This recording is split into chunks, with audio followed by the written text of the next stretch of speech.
ആന്ധ്ര അതിർത്തിയിൽ മാവോയിസ്റ്റ് ഭീകരരുമായി ഏറ്റുമുട്ടൽ. മാവോയിസ്റ്റ് ഭീകരരായ ഗജർല രവി, അരുണ എന്നിവരെ സംയുക്ത സേന ഏറ്റുമുട്ടലിൽ വധിച്ചതായാണ് റിപ്പോർട്ടുകൾ. Andhra Odisha border special zonal committee central committee അംഗവും സെക്രട്ടറിയുമാണ് ഗജർല രവി. സ്പെഷ്യൽ സോണൽ കമ്മിറ്റി അംഗവും ഈസ്റ്റ് ഡിവിഷണൽ സെക്രട്ടറിയുമാണ് അരുണ.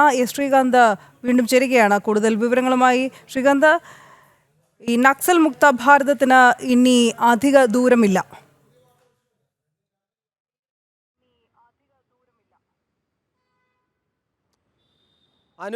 മാവോയിസ്റ്റ് വിരുദ്ധ പ്രവർത്തനം കേന്ദ്ര സർക്കാർ ശക്തമായി അതിൻ്റെ നടപടികളുമായി മുന്നോട്ട് പോകുന്നു എന്നുള്ളതാണ് ഇതിൽ നിന്നും വ്യക്തമാകുന്നത്.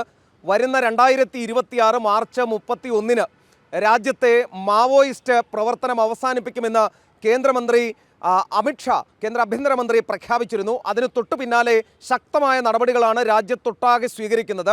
അതിലെ ഏറ്റവും നിർണായകമായ ഏട് എന്ന് വേണമെങ്കിൽ പറയാം. കാരണം ഈ മാവോയിസ്റ്റ് പ്രവർത്തനം പ്രധാനമായും കേന്ദ്രീകരിച്ചിരിക്കുന്ന പ്രദേശങ്ങളിൽ ഒന്ന് എന്ന് പറയാം ഇപ്പോൾ ഈ ഏറ്റുമുട്ടൽ നടന്ന മേഖല.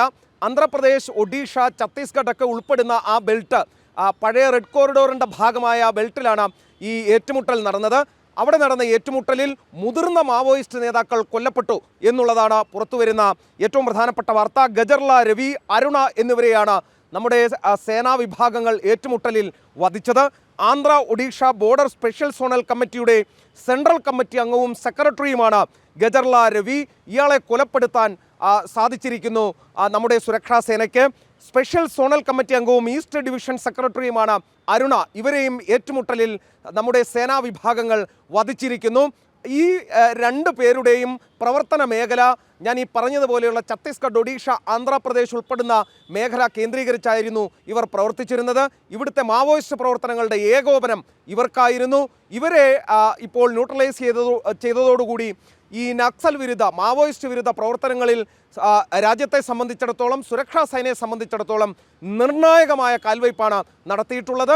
കേന്ദ്രമന്ത്രി അമിത്ഷാ നടത്തിയ പ്രഖ്യാപനം ഏറെക്കുറെ 2026 മാർച്ച് 31 ആകുമ്പോൾ മാവോയിസ്റ്റ് വിരുദ്ധ പ്രവർത്തനം, മാവോയിസ്റ്റുകളുടെ രാജ്യത്തെ പ്രവർത്തനം അവസാനിപ്പിക്കുമെന്നുള്ള പ്രഖ്യാപനം അത് യാഥാർത്ഥ്യമായി വരുന്നു എന്ന് വേണം കരുതാൻ.